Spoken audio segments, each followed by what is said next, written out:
اگر آپ ہاؤس کے تمام ممبران سے یہ پوچھیں اور پاکستان کی عوام سے پوچھیں کہ سب سے زیادہ وہ کس محکمے سے تنگ ہیں، تو وہ کہیں گے کہ بجلی کا محکمہ ہے، جو اب یک زبان ہو کر، جو عوام دشمن بھی ہے اور یہ واحد محکمہ ہے کہ جس کو ہم اربوں روپیہ بھی دے رہے ہیں، جو میرے فاضل دوست خواجہ شیراز صاحب نے کہا، اور لوگ بجلی کے بھاری بل بھرنے کی بجائے خودکشیاں کرنے پر مجبور ہیں، اور اس پر سونے پہ سہاگا کہ بجلی بھی نہیں ملتی۔ تو اربوں روپیہ آپ اس محکمے کو دے رہے ہیں اور یہ محکمہ عوام کو ریلیف دینے میں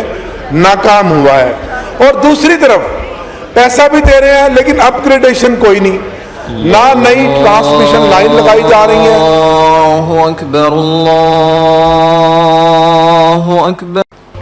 جی ڈوگر صاحب۔ جی ڈپٹی اسپیکر صاحب، میں کہہ رہا تھا کہ یہ محکمہ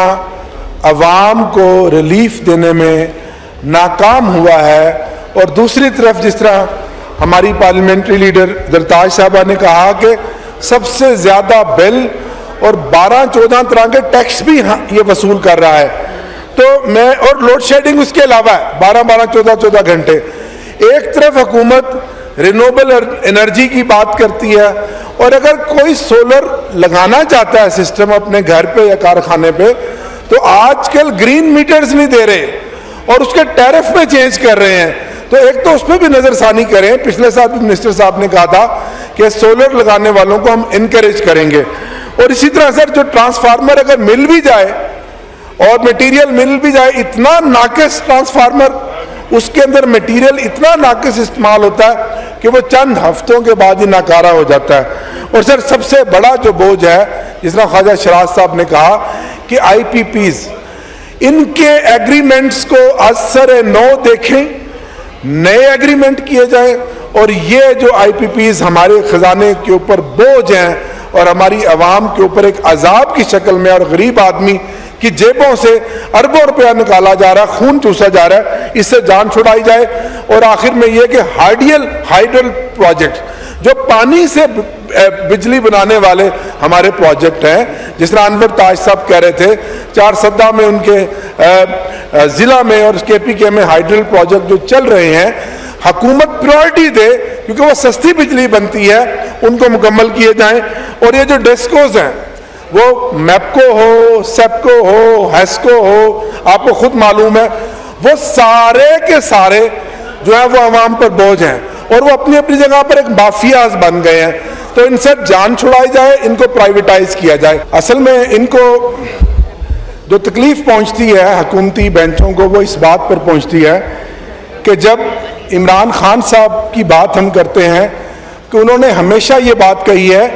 کہ یہ ملک بھی میرا ہے اور یہ فوج بھی میری ہے۔ اور میں خان صاحب کی نظر ایک شعر پڑھوں گا کہ پرواز ہے دونوں کی ایک فضا میں، پرواز ہے دونوں کی ایک فضا میں، کرگس کا جہاں اور ہے، شاہی کا جہاں اور۔ اس میں کوئی شک نہیں، ہماری فوج ہمارے ماتھے کا جھومر ہے، ہمیں فخر ہے اپنی فوج پہ، ہمیں اپنی دفاعی قوت پہ فخر ہے، اور ابھی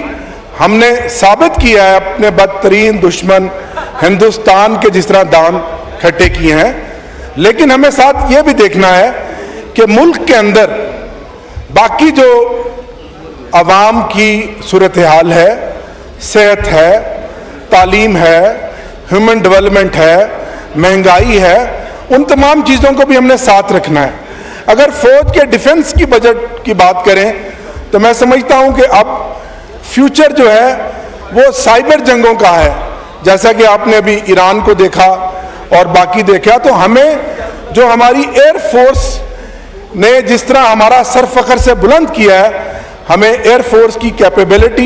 کیپیسٹی کو بڑھانا چاہیے۔ اب میری جو کٹ موشن ہے اسپیسیفک، وہ ہے سول ایویشن کے متعلق، کیونکہ سول ایویشن کی ڈویژن ضم ہوئی ہے ڈیفنس کے اندر۔ تو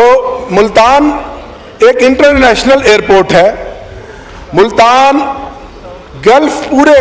کو فیڈ کرتا ہے، کیونکہ جنوبی پنجاب کے اضلاع کے جو لوگ ہیں